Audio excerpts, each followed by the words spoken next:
આદિ યાર કેટલું મસ્ત છે. આપણે બી આવું જ કરીશું. હા કેટલું સરસ છે જો તો પ્લીઝ અમારો ફોટો પાડી દો ને. આપણા હવે ક્યારે મેરેજ થશે યાર? થશે બેટા થશે. ભાઈ આપણા લગ્નમાં રસમલાઈ જેવું તો રાખીશું જો કંઈક. અત્યારે કહી લે ભાઈ, આપણા લગ્નમાં ટાઈમ નહીં મળે. 100% ભાઈ. આપણા લગ્નમાં તો છે ને બધાની આંખો ફાટી જશે. બસ કર બેટા, શાંતિ રાખ. આપણને આપણી જ નજર લાગી જશે.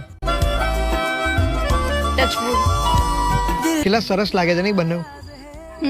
પણ આપણા લગ્નમાં ખાલી હું જ સારી લાગીશ. તને કેટલી વાર કીધું ને તોય તું આ જૂના ગાભા પહેરીને આવી ગયો. મને નહીં લાગતું તું આપણા લગ્નમાં સરખો તૈયાર થઈશ. હું જાઉં છું મેઇન કોર્સ લેવા.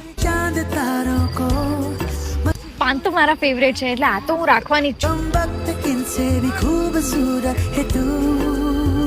આવા લગ્ન કરવા હોય તો કેટલું બજેટ છે? અરાઉન્ડ 10-20 લાખ જેવું જોઈએ. 20 લાખ? હા તો કોર્ટ મેરેજ જ કરી લેવાય. એ જ સૌથી સારા, એ જ તો કહું છું ક્યારનો.